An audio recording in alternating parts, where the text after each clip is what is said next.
in the 50s. He was the third minister at St. Barnabas Episcopal Church up on North Fair Oaks.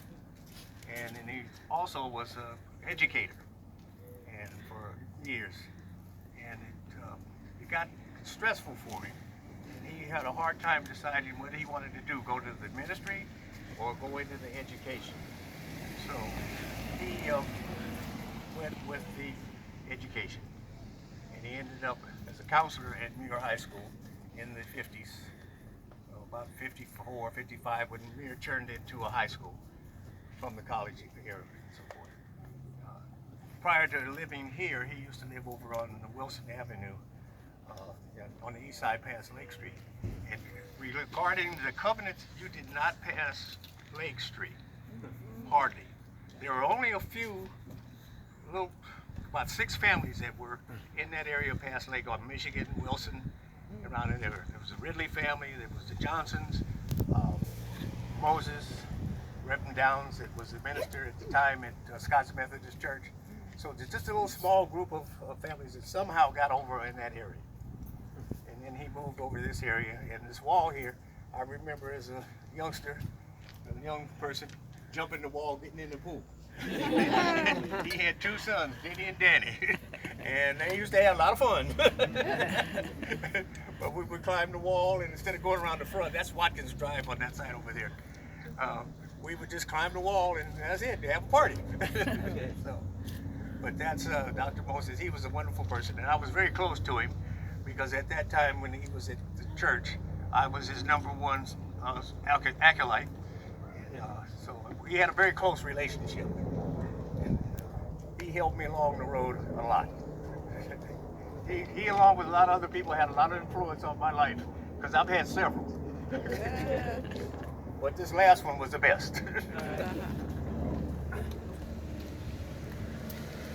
Another thing about Dr. Moses, he was the first African American principal in Pasadena Unified School District at McClinley Junior High.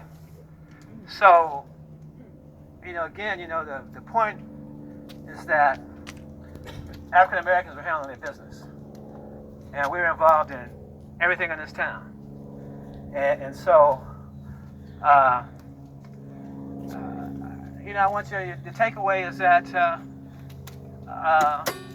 we're industrious strivers too. And, from my perspective, like I said, I was born and raised here. I lived in Oakland for 30 years. And so when I returned to Pasadena in 2012, Pasadena had changed.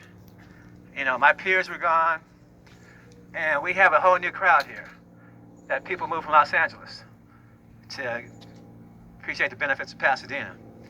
But they had a different point of view. And we can't let that point of view dominate the story of African Americans here in Pasadena.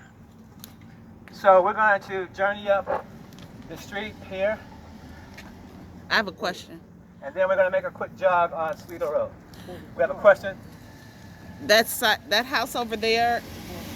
Oh yeah, Jeremiah Moore, MD. The home across the street, covered by these bushes, was the home of another doctor, Dr. Jeremiah Moore. The Moore family was a very prominent family here in Pasadena. Michael could tell you more about them. Alan, Yes, ma'am. I'd like to say something about a woman, and that was Ruth Valentine, Cliff Yeah. Valentine's wife. Yeah. She was an icon in this community, Yeah. belonged to so many organizations and provided, support and a lift for young African American women. Yeah. I'm done. All right, thank you for that one, I Ada. just want to bring Ruth. Virginia Moses was the first African American female teacher hired in her. Okay, we have some more history. And Dr. Moses he's my principal, he was at Washington. Okay. You said So she was the first what? she was mentioning that Dr. Moses' wife was the first African American teacher here in Pasadena. She was the first African American teacher here in Pasadena. Yes. I'll say, can't hear you back there, you guys. Hello, day. Okay, I don't have my thing. Yeah, Dr. Moore was part of the Black Doctor movement. Dr. Moore was part of the Black Doctor movement in the 50s that moved into Pasadena and was practicing. He was an MD at the time. He had 2 kids, Jerry and can't remember the daughter's name now, but they lived here for quite a long time. And then on the opposite side of a model on that side, it was a Dr. Smith. He was also an MD, and his wife had a tremendous collection of antique teacups. And they had the whole room full. And they did an article on her one time, and I asked one of the relatives what happened to the teacups, and they said they think one of the relatives got them because they're probably worth a ton of money. So, but that was the story on those two. That, for whatever reason, they never made it over to Salida Road, which they called.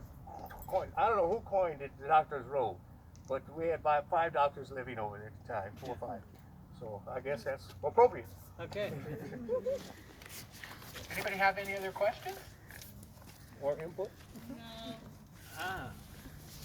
Well, okay, great gang. Let's stay on the left until we get to the corner of Salida Road, and then we'll cross. I don't like the sight lines here, and I think that's